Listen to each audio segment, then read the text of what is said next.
రోమాపత్రిక 5వ అధ్యాయం 3వ వచనం నుంచి 11వ వచనం వరకు. అంతేకాదు శ్రమ ఓర్పును, ఓర్పు పరీక్షను, పరీక్ష నిరీక్షణను కలుగు చేయనని ఎరిగి శ్రమల యందును అతిశయపడదుము. ఎందుకనగా ఈ నిరీక్షణ మనలను సిగ్గుపరచదు. మనకు అనుగ్రహింపబడిన పరిశుద్ధాత్మ ద్వారా దేవుని ప్రేమ మన హృదయములలో కుమ్మరింపబడి ఉన్నది. ఏలయనగా మనం ఇంకా బలహీనులమైండగా క్రీస్తు యుక్తకాలమున భక్తిహీనుల కొరకు చనిపోయాను. నీతిమంతుని కొరకు సహితము ఒకడు చనిపోవుట అరుదు. మంచివాని కొరకు ఎవడైనా ఒకవేళ చనిపోవ తెగింపవచ్చును. అయితే దేవుడు మన ఎడల తన ప్రేమను వెల్లడిపరుచుచున్నాడు. ఎట్లనగా మనం ఇంకనూ పాపులమైండగానే క్రీస్తు మన కొరకు చనిపోయాను. కాబట్టి ఆయన రక్తం వలన ఇప్పుడు నీతిమంతులుగా తీర్చబడి మరింత నిశ్చయముగా ఆయన ద్వారా ఉగ్రత నుండి రక్షింపబడదము. ఏలయనగా శత్రువులమై ఉండగా ఆయన కుమారుని మరణము ద్వారా మనము దేవునితో సమాధానపరచబడిన ఎడల సమాధానపరచబడిన వారమై ఆయన జీవించడం చేత మరి నిశ్చయముగా రక్షింపబడదము. అంతేకాదు మన ప్రభు అయిన యేసుక్రీస్తు ద్వారా మనము దేవుని యందు అతిశయపడుచున్నాము. ఆయన ద్వారానే మనము ఇప్పుడు సమాధాన స్థితి పొంది ఉన్నాము. రోమాపత్రిక 5వ అధ్యాయం 3వ వచనం నుంచి 8వ అధ్యాయం 16వ వచనం వరకు పరిశుద్ధీకరణ అనేటువంటి అంశం మీద ఈ అధ్యాయాలలో మనం పౌలు రాసినట్లుగా చూడగలుగుతాం. అంతకు మునుపు మనం 3వ అధ్యాయం 20వ వచనం నుంచి 5వ అధ్యాయం 2వ వచనం వరకు మనలను నీతిమంతులుగా తీర్చుట అనేటువంటి అంశాన్ని గురించి పౌలు చెప్పి ఉన్నాడు. ఇప్పుడు మనం చదివినటువంటి వాక్య భాగం నుంచి 8వ అధ్యాయం 16వ వచనం వరకు నీతిమంతులుగా తీర్చబడినటువంటి విశ్వాసులందరూ కూడా పరిశుద్ధీకరణలో ఏ విధంగా పాలు పంపులు పొందగలుగుతారో, దాని ద్వారా ప్రభువును చూడగలుగుతారో అనేటువంటి అంశం మీద వ్రాయబడినది. సో నీతిమంతులుగా తీర్చబడుట అనేటువంటిది మనము ప్రభు అయిన యేసుక్రీస్తునందు ఆయన కల్వరి శిలువలోను పునరుద్ధానములోను సంపూర్ణం చేసిన కార్యమందు విశ్వసించడం ద్వారా ఉచితంగా మనం విశ్వసించినప్పుడు జరిగినటువంటి ఒక క్రియ. ఈ పరిశుద్ధీకరణ అనేటువంటిది దినదినము మన జీవితంలో ఆయన యొక్క జీవాన్ని విశ్వాసం ద్వారా మనం అన్వయించుకొని జీవించడం ద్వారా జరిగించేటువంటి ఒక ప్రక్రియ కనుక ఈ అంశాలు మనం క్షుణ్ణంగా తెలుసుకోగలిగినప్పుడు మాత్రమే హెబ్రీ పత్రిక 12వ అధ్యాయంలో రాయబడినట్లుగా పరిశుద్ధత లేకుండా ఎవరునూ ప్రభువును చూడలేరు. కనుక ఆ వాక్యం మన పక్షంగా ఎప్పుడు నెరవేర్చబడుతుంది అంటే ఇక్కడ చెప్పబడినటువంటి పరిశుద్ధీకరణ అనేటువంటి అంశం మన జీవితంలో సంపూర్ణంగా అది నెరవేర్చబడినప్పుడు జరిగేటువంటి కార్యం. సో ఇక్కడ మనం చూడబోయేటువంటి ఈ యొక్క వచనాల్లో కొన్ని 3వ వచనం నుంచి 5వ వచనం వరకు ఉన్నటువంటివి చాలా ప్రాముఖ్యమైనవి. సో ఆ నీతిమంతులుగా తీర్చబడినటువంటి మనందరం కూడా ఏ విధంగా దేవుడు పరిశుద్ధీకరణ అనేటువంటి కార్యాన్ని చేస్తాడు అనేటువంటిది ఈ 2 వచనాలలో మరి విశేషంగా రాయబడి ఉన్నది. 3వ వచనం, అంతేకాదు శ్రమ ఓర్పును, ఓర్పు పరీక్షను, పరీక్ష నిరీక్షణను కలుగు చేయనని ఎరిగి శ్రమల యందును అతిశయపడుతుము. ఎందుకనగా ఈ నిరీక్షణ మనలను సిగ్గుపరచదు. మనకు అనుగ్రహింపబడిన పరిశుద్ధాత్మ ద్వారా దేవుని ప్రేమ మన హృదయములలో కుమ్మరింపబడి ఉన్నది. మొట్టమొదటిగా శ్రమ అనేటువంటి దాని ద్వారా మన జీవితంలో దేవుడు కార్యాన్ని ప్రారంభించేవాడుగా ఉన్నాడు. అపోస్తలుల కార్యం 14వ అధ్యాయం 22వ వచనంలో పౌలు అక్కడ స్థాపించబడినటువంటి సంఘాలలో మరలా తిరిగి వచ్చినప్పుడు వారితో చెప్పబడినటువంటి అంశం ఏంటంటే, మనం అనేక శ్రమలు పొంది దేవుని యొక్క రాజ్యంలో ప్రవేశించదము అని. కనుక శ్రమ అనేటువంటిది ఈ పరిశుద్ధీకరణ జరిగించబడేటువంటి ప్రక్రియలో మరి ఎంతో ప్రాముఖ్యమైనటువంటి అంశంగా ఉన్నది. దాని ద్వారా దేవుడు మన జీవితంలో ఏదైతే మరి దేవునికి సంబంధం కానటువంటిది సహజమైనటువంటి పురుషుడు మనలో జీవించడం ద్వారా పడిపోయినటువంటి స్వభావంతో ఉన్నటువంటి మనలను పరిశుద్ధమైన దేవుని స్వభావం కలిగిన పరలోక సంబంధమైన స్వభావం కలిగినటువంటి బిడ్డలుగా మార్చడానికి దేవుడు వాడుకునేటువంటి యంత్రమే శ్రమ. ఆ శ్రమ అనేటువంటి దానికి ఒక లాటిన్ భాషలో వ్రాయబడినటువంటి మాట ఏంటంటే, లేకపోతే ఇంగ్లీష్లో ట్రిబ్యులేషన్ అన్నారు. అదే ఆ మాట లాటిన్ భాష నుంచి రాయబడింది. ఆ లాటిన్ భాషలో వాడబడినటువంటి మాట ఏంటంటే ట్రెబ్యులం. దానికి తెలుగు అర్థం ఏంటంటే, వ్యవసాయదారుడు అది పంటను నూర్చేటప్పుడు తన కళ్ళంలో ఏదైతే ఒక యంత్రాన్ని లేకపోతే ఎద్దుల చేత తొక్కించి ధాన్యాన్ని పొట్టును లేకపోతే తోలు కలిగినటువంటి తప్పధాన్యాన్ని రెండిటిని వేరుపరచడానికి పనికొచ్చేటువంటి ఒక యంత్రం. అది శ్రమకు వాడబడినటువంటి మూల భాషలో ఉన్నటువంటి అర్థం. దానిలో ఏం జరుగుతుందంటే, వ్యవసాయదారుడు తన యొక్క పంటను నూర్చేటువంటి సమయంలో తప్పతోటి అతనికి ఏమీ ఆసక్తి లేదు. ఏదైతే నిండుగా గింజ పోసుకొని ఉన్నటువంటి ధాన్యమే అతనికి విలువైనది కనుక దాన్ని ఆ తప్పధాన్యంతో కలిపి నూర్చి ఇంటికి తీసుకొచ్చుకోడు. దాన్ని ప్రత్యేకపరిచి తర్వాత ఏది మేలైనదో అది ధాన్యాన్ని నింపుకొని ఇంటికి తెచ్చుకుంటాడు. అదేవిధంగా మన ప్రభు అయినటువంటి మన తండ్రి అయినటువంటి దేవుడు మనలో నీతి కార్యాన్ని జరిగించిన తరువాత ఆ స్వభావాన్ని మార్చేటువంటి ప్రక్రియలో మనందరినీ ఉంచి మనలో దైవ సంబంధమైనటువంటి స్వభావం సంపూర్ణంగా నెరవేర్చబడి మరి దేవుని కుమారుని పోలిక చొప్పున మనము మార్చబడటానికి అవసరమైనటువంటి ఒక శ్రమ అనేటువంటి యంత్రం ద్వారా మనలో పనికిరాని పొట్టంతటిని కూడా తీసివేసి తన పరలోకపు భండారంలో మనని చేర్చుకునేటటువంటి ప్రయత్నంలో ఉన్నాడు. దానిలో వాడుకునేటువంటి ఒక యంత్రమే శ్రమ. ఆ శ్రమలో మరి మనం చక్కగా దొళ్ళగొట్టబడినప్పుడు ఏదైనా అనేక రకాలైనటువంటి పరికరాల చేత నూర్చబడి ప్రత్యేకపరచబడినటువంటి తప్పదనమంతా కూడా తీసివేయబడినప్పుడు మిగిలిపోయినటువంటిది నిఖార్సైనటువంటిది మాత్రమే బయటకు వస్తుంది. ఆ విధంగా చేయబడటానికి దేవుడు మన జీవితంలో అనుదినము రకరకాలైనటువంటి పరిస్థితుల్లో కూడా మనం తీసుకువెళ్తుంటాడు. సో వాటన్నిటిలో కూడా మనం ఒకటే గుర్తుంచుకోవాలి, దేవుని బిడ్డలంగా మార్పు మనం ఆ ప్రభువుని అంగీకరించిన తర్వాత మన జీవితంలో ఆయన అనుమతించేటువంటి ప్రతి పరిస్థితిలో కూడా నాలో దైవ సంబంధం కానటువంటిది, ఈ లోక సంబంధమైనటువంటిది చాలా స్వభావం ఉన్నది.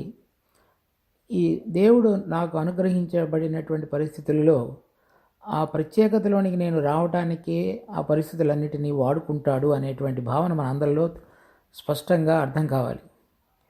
అది చాలామందికి అర్థం కాకపోవటం చేత శ్రమలలో దేవునితోటి కూడా ఎదిరింపు, లేకపోతే శ్రమలు తొలగించమని ప్రార్థన, లేక మన యొక్క కుయుక్తుల చేత ఆ శ్రమలలో నుంచి బయటికి రావటానికి చేసేటువంటి ప్రతి ప్రయత్నాలు దేవుడు మనలో జరిగించాలని కోరుతున్నటువంటి దైవ సంబంధమైన పరిశుద్ధీకరణ కార్యం కుంటుపడుతుంది.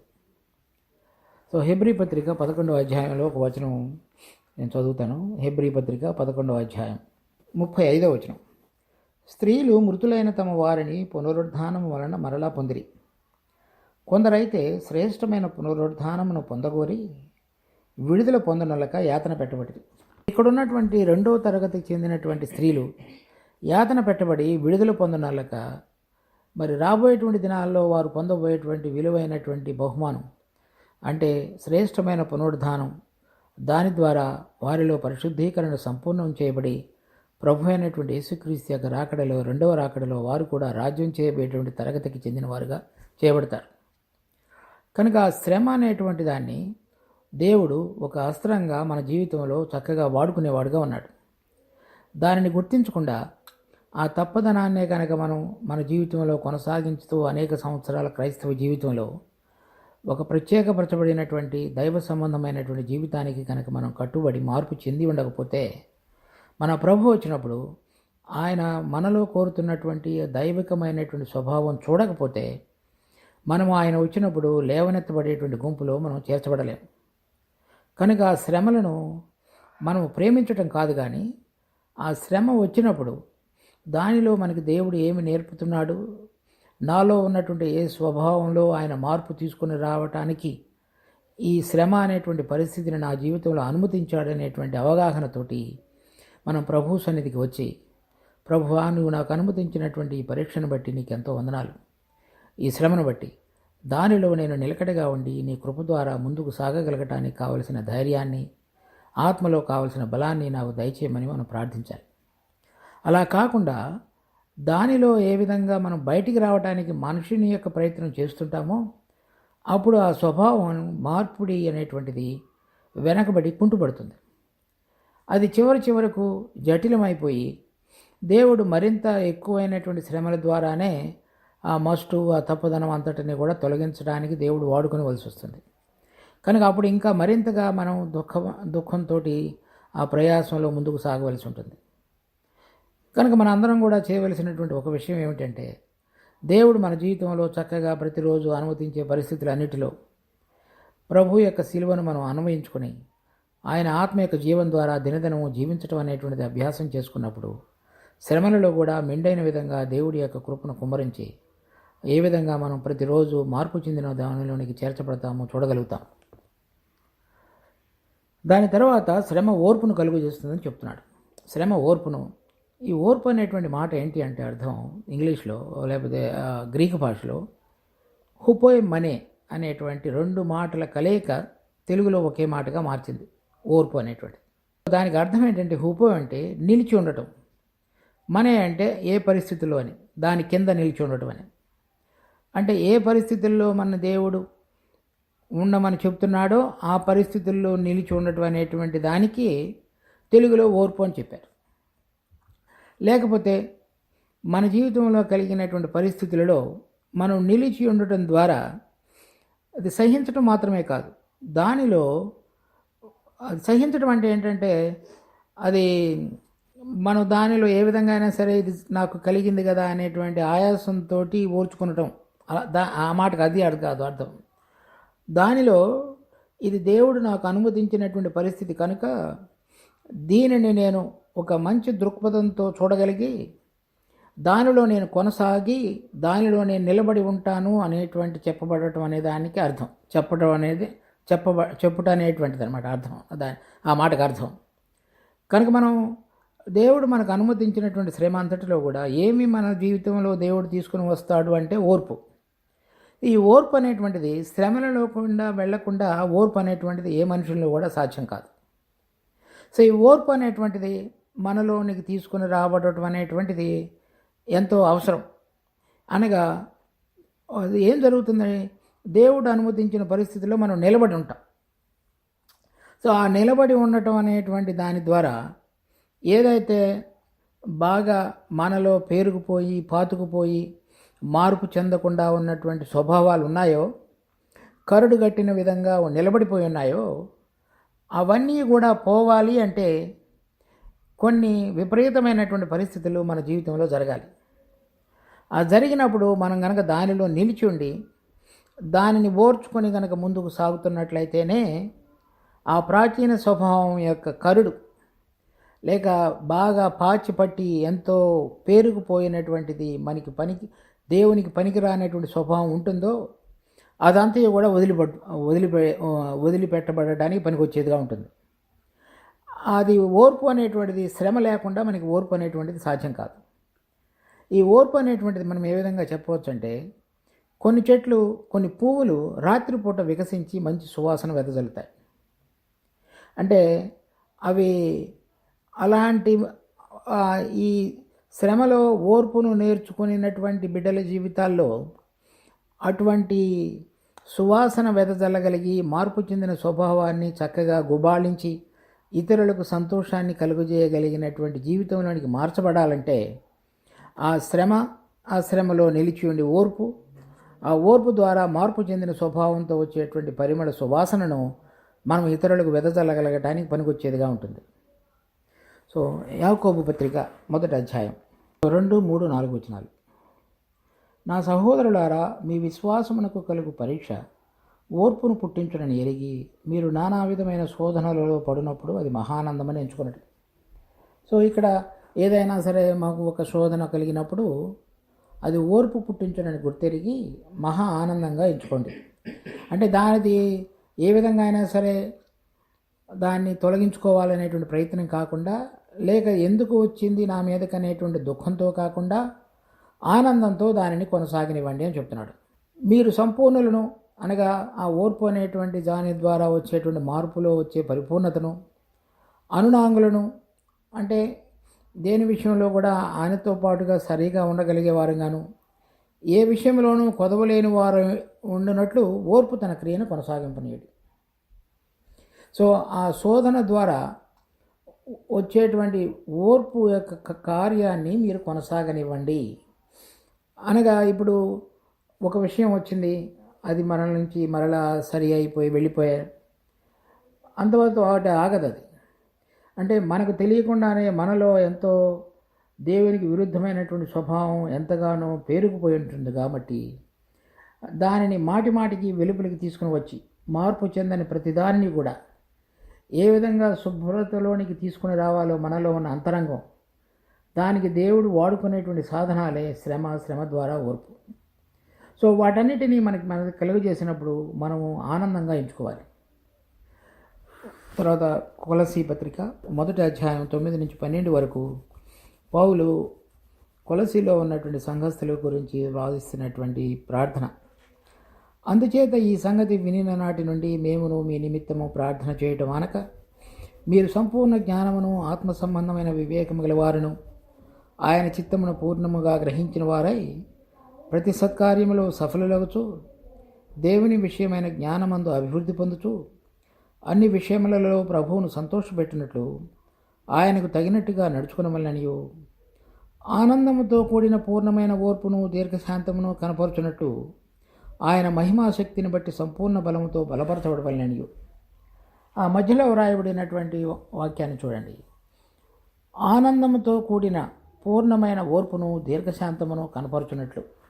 అది ఓర్పు కనపరచబడటం అనేటువంటిది ఎప్పుడైతే ఆ ఓర్పు ద్వారా దేవుడు నాలో ఒక సంపూర్ణతలోనికి తీసుకుని వచ్చేటువంటి ప్రక్రియను కొనసాగిస్తున్నాడు అనేటువంటి అవగాహన మనకు వస్తుందో, దానిని సహించే విషయంలో ఆనందంతో మనం దాన్ని వ్యక్తపరచగలుగుతాం.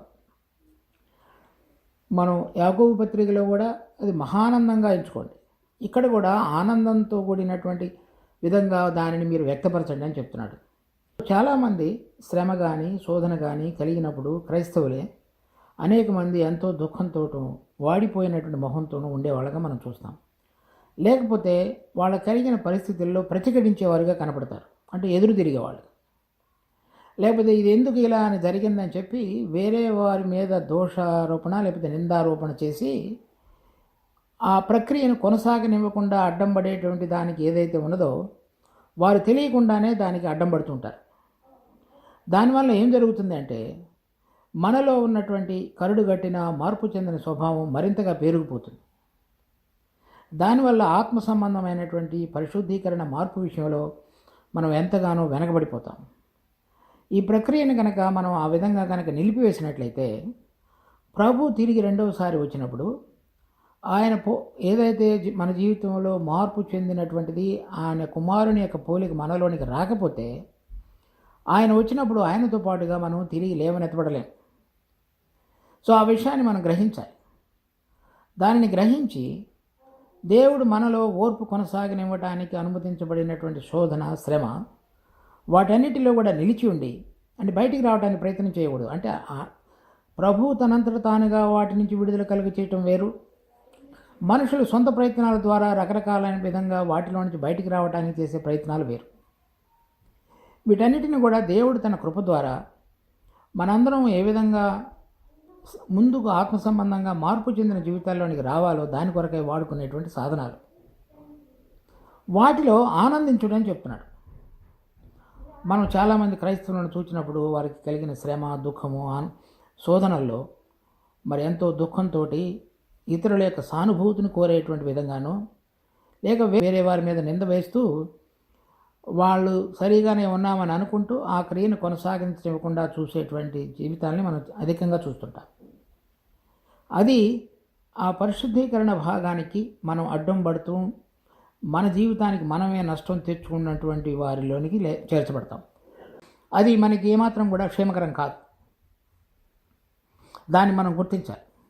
తర్వాత రోమాపత్రిక 5వ అధ్యాయంలో ఓర్పు పరీక్షను, ఆ విధంగా శ్రమ ద్వారా ఓర్పు, ఆ ఓర్పు ద్వారా పరీక్ష అనేటువంటిది కలుగుతుంది. ఈ పరీక్ష యొక్క ముఖ్య ఉద్దేశం ఏమిటంటే తెలుగులో కానీ ఇంగ్లీష్లో కానీ వ్రాయబడినటువంటి ఈ మాట సరైన విధంగా కొంతవరకు దాని యొక్క అర్థాన్ని తెలియపరుస్తుంది, కానీ మూల భాషలో వ్రాయబడినటువంటిది సరైనటువంటి విధంగా దాన్ని తర్జుమా చేయలేరు, చేయగలిగినటువంటి విధంగా లేదు. సో దీనికి వ్యతిరేకమైనటువంటి మాట ముందుగా ఒకటి మనం చూద్దాం. దాన్ని బట్టి మనకి ఈ మాట యొక్క అవగాహనలోనికి రావడానికి పనికి రావచ్చు. కొరింథీయులు రాసిన 2వ పత్రిక ఆఖరి అధ్యాయం 5, 6 వచనాలు చదువుతున్నాను. మీరు విశ్వాసము గలవారై ఉన్నారో లేదో మిమ్మల్ని మీరే శోధించుకొని చూచుకొనడి, మిమ్మల్ని మీరే పరీక్షించుకొనడి. మీరు భ్రష్టులు కాని యెడల యేసుక్రీస్తు మీలో ఉన్నాడని మిమ్మల్ని గూర్చి మీరే ఎరుగరా? మేము భ్రష్టులము కామని మీరు తెలుసుకుందరని నిరీక్షించుతున్నాను. ఇక్కడ భ్రష్టులు అనేటువంటి వాడబడినటువంటి మాట ఇప్పుడు మనం చూస్తున్నటువంటి పరీక్ష అనేటువంటి మాటకు వ్యతిరేకమైనటువంటి మాట. భ్రష్టత్వం అంటే ఏమిటంటే ఏదైనా 2 లోహ పదార్థాలు కలిగినటువంటి మిశ్రమం అని అర్థం. అంటే ఏదైతే ఒక స్వభావం ఉండాలో ఆ స్వభావం కాకుండా వేరే అనేటువంటిది ఇంకొక స్వభావం కూడా కలిసినటువంటి మిశ్రితము అని అర్థం. అంటే దేవుడు మనలో ఎటువంటి స్వభావాన్ని కోరుతున్నాడో ఆ స్వభావం కాకుండా వేరైనటువంటి స్వభావం కూడా దానిలో కలిసి ఉన్నది అనేటువంటి దానికి అర్థం ఏంటంటే భ్రష్టత్వం. భ్రష్టత్వానికి ఆపోజిట్ ఏంటంటే, లేకపోతే వ్యతిరేకమైన మాట ఏంటంటే ఎటువంటి మిశ్రితమైనటువంటిది లేకుండా నిఖార్స్ అయినటువంటిది, పరిశుద్ధీకరించబడినది, శుద్ధీకరించబడి సంపూర్ణంగా ఎటువంటి ఆ లోహ గుణం కలిగి ఉండాలో అటువంటిది మాత్రమే కలిగి ఉన్నది అని అర్థం. అటువంటిది కలిగి ఉండి, సో మన దగ్గర మనం చూస్తుంటాం, ఈ బంగారు పని చేసేటువంటి కంసలి వాళ్ళు కానీ వాళ్ళు ఆ బంగారాన్ని కరిగించిన తరువాత పరీక్షించి దానిలో ఎటువంటి మస్టు మాలిన్యం లేనప్పుడు ఇది శుద్ధీకరించబడినది అనేటువంటి దానికి ముద్ర వేస్తారు. అంటే 99.9% నిఖార్స్ అయినది లేకపోతే పరిశుద్ధమైనది అని. అటువంటి ముద్ర వేయబడటం అనేటువంటిది అంటే దీనిలో ఎటువంటి భ్రష్టత్వం కానీ మిశ్రితం కానీ లేక సంపూర్ణంగా చక్కగా శుద్ధీకరించబడినటువంటిది అనే మాట మూల భాషలో ఈ పరీక్ష అనేటువంటి దాని గురించి మాట్లాడుతున్నది. కనుక ఇప్పుడు మళ్ళా చూడండి, మనకు కలిగిన శ్రమలో మనం నిలిచి ఉండటం ద్వారా ఓర్పు అనేటువంటిది నేర్చుకుని, ఓర్పు మనలో దేవుడు మనలను ఆమోదించబడి ఆయన మన జీవితంలో ఏదైతే ఒక ప్రత్యేకమైన ప్రవర్తనను కోరుతున్నాడో అది దేవుని చేత ఆమోదించబడినటువంటిది నిఖార్స్ అయినటువంటి ముద్రను మనం పొందగలగటానికి పనికొచ్చేది. అది పరీక్ష అంటే అర్థం. సో ఎప్పుడైతే మనం శ్రమల్లో నుంచి బయటికి రావడానికి, ఒకవేళ శ్రమల్లో నిల్చున్నప్పటికీ ఓర్పు అనేటువంటిది ఆనందంతో కూడిన విధంగా దాన్ని కొనసాగనివ్వకుండా, ఒకసారి కొనసాగనివ్వటం, కొన్నిసార్లు కొనసాగనివ్వకుండా ఉండటం, ఒకవేళ కొనసాగనిచ్చినా ఎంతో హృదయంలో వ్యతిరేకతతో కూడినటువంటిది, పోరాడేటువంటి మనసుతో కూడినదిగా కనుక జరుగుతున్నట్లయితే మరి దేవుడు మనల్ని పరీక్షించినప్పుడు ఆమోదకరమైనటువంటి ముద్రను మన మీద వేయడు. ఆ పరీక్ష అనేటువంటిది ఒక వృత్తి నైపుణ్యం కలిగినటువంటి నైపుణ్యదారుడు ఆ పరీక్షించబడినటువంటి లోహాన్ని చూచి ఆమోదకరమైన ముద్రను వేసేటువంటి దానికి గుర్తు ఆ పరీక్ష నిరీక్షణను కలుగు చేయను. ఆ పరీక్ష అంటే ఆ విధంగా దేవుడు మనని ఆమోద ముద్ర వేస్తున్నాడు అనేటువంటిది మనం చూస్తున్నప్పుడల్లా, లేకపోతే మనం అటువంటి దానికి తగిన విధంగా యోగ్యకరమైన విధంగా ఆయనకి ఇష్టకరంగా నడుస్తున్నామనేటువంటిది మనలో పెరుగుతున్న కొలది మనకు ఆ నిరీక్షణ కలుగుతుంది. ఏంటి? ప్రభు వచ్చినప్పుడు నేను లేవనెత్తబడతాను, ఆయన వచ్చినప్పుడు నేను తీర్పు తీర్చబడకుండా ఉండటానికి ఏదైతే నాలో మార్పు ప్రక్రియ కొనసాగనివ్వాలో ఆ మార్పు ప్రక్రియని నేను కొనసాగించి దానిలో నిలిచి ఉండి దాని యందు ఆనందించుతున్నాను. కనుక ఆ నిరీక్షణ యొక్క మరి అనుభవాన్ని నేను కలిగి జీవించుతున్నాను అని చెప్పగలుగుతాం. చూడండి, 1 యోహాను పత్రిక 3వ అధ్యాయం 19-20 వచనాలు 21 వరకు. ఇందువలన మనము సత్య సంబంధులమని ఎరుగుదుము. దేవుడు మన హృదయం కంటే అధికుడై సమస్తమును ఎరిగి ఉన్నాడు కనుక మన హృదయం ఏ విషయంలోనూ మన యందు దోషారోపణ చేయనో ఆయా విషయములలో ఆయన ఎదుట మన హృదయములను సమ్మతిపరుచుకుందాము. ప్రియులారా, మన హృదయము మన యందు దోషారోపణ చేయని ఎడల దేవుని ఎదుట ధైర్యం గల వారమగుదాము. కనుక మన ఓర్పును కనుక కొనసాగించినట్లయితే ధైర్యం కలిగిన వారంగా నిలబడతాం పరీక్షలో. అలా కాకుండా, అలా నిలబడకుండా కనుక మనం ప్రతిఘటించి వ్యతిరేకతను మన హృదయంలో చూపించి ఒకవేళ సహించుతున్నప్పటికీ ఎందుకు ఈ విధంగా నాకు జరిగిందనేటువంటి ప్రశ్న మన హృదయంలో ఉదయించినట్లయితే అప్పుడు కూడా ఆ పరీక్షలో మనం నెగ్గిన వారం కాదు. అలా కాకుండా మరి యాకోబు పత్రికలో కానీ, తర్వాత కొలసీల పత్రికలో కానీ ఆనందంతో కనుక ఆ ప్రక్రియను కొనసాగించుతున్నట్లయితే మనం ఆ పరీక్షలో ఆ మస్టు అంతయు కూడా తీసివేయబడి ఆమోద ముద్రను పొందుతున్న కొలది ఆ నిరీక్షణ యొక్క ఆనందాన్ని మరింతగా మనం పొందగలుగుతాం. ఎందుకని మన ప్రభువు రాబోతున్నాడు, ఆయన వచ్చినప్పుడు నాలో జరుగుతున్నటువంటి పరిశుద్ధీకరణ కార్యం సంపూర్ణం చేయబడుతుంది కనుక నేను లేవనెత్తబడి ఆయనను చూడగలుగుతా అనేటువంటి దానిలోనికి రాగలుగుతాం. సో అటువంటిది జరగనప్పుడు చాలామంది క్రైస్తవులు ఇప్పుడు జరుగుతున్న లోకంలో జరుగుతున్న అనేక విషయాలను బట్టి ప్రభు వస్తున్నాడు, నేను వెళ్ళిపోతున్నా, నేను వెళతాను అని చెప్తుంటారు. కానీ ఒక ప్రాముఖ్యమైనటువంటి అతి ముఖ్యమైన విషయాన్ని మర్చిపోతున్నారు. వాళ్ళ దినదిన జీవితంలో, వాళ్ళ జీవితాల్లో దేవుడు కలుగు చేసిన ప్రతి పరిస్థితిలో వారు ఎంతవరకు ఏ విధంగా నిలబడి దేవుడు వారిలో అందరిలో కూడా జరిగించుతున్న పరిశుద్ధీకరణ అనేటువంటి ప్రక్రియలో ఆయనతో పాటుగా సహకరించి ఆమోద ముద్రను పొందడానికి సిద్ధంగా ఉండి ఆయన వచ్చినప్పుడు లేవనెత్తబడేటువంటి స్థితిలో ఉన్నారు అనేటువంటి పరీక్షించుకునే విషయంలో చాలా వెనకబడిన వారంగా మనం చూస్తున్నాం. అది మనందరికీ కూడా క్షేమకరమైనటువంటి స్థితి కాదు. కనుక మన హృదయం యొక్క ఆలోచన సరళి మారి సరైనటువంటి విధంగా ప్రభువుని ఎరిగి మన జీవితంలో ప్రభువు అనుమతించినటువంటి ప్రతి పరిస్థితుల్లో కూడా ఆయన ఒక ఉన్నతమైన ఉద్దేశం కలిగి ఉన్నాడు, దాని కొరకే మనని సిద్ధపరుస్తున్నాడు. ఈ లోకంలోనూ ఈ శరీరంలోనూ మనకి సంబంధం లేదు కనుక, అది పనికిరాని కనుక అక్కడ ఉన్నటువంటి లోకానికి ప్రభువుతో మహిమతో పాటుగా ఉండటానికి పనికొచ్చే విధంగా మన జీవితాన్ని మరల్చేటువంటి ప్రక్రియలో మనకి పరిస్థితులను అనుమతించున్నాడు కనుక వాటిలో మనం ఆనందంగా తీసుకొని తోడుగా ఉండి ఆయన యొక్క కృపలో మనం వీటన్నిటిలో కూడా జయం పొందగలగడానికి మనం నేర్చుకోవాలనేటువంటిది దేవుడు కోరుతున్నాడు. పరీక్ష నిరీక్షణ కలుగు చేయడానికి శ్రమల యందును అతిశయపడదు.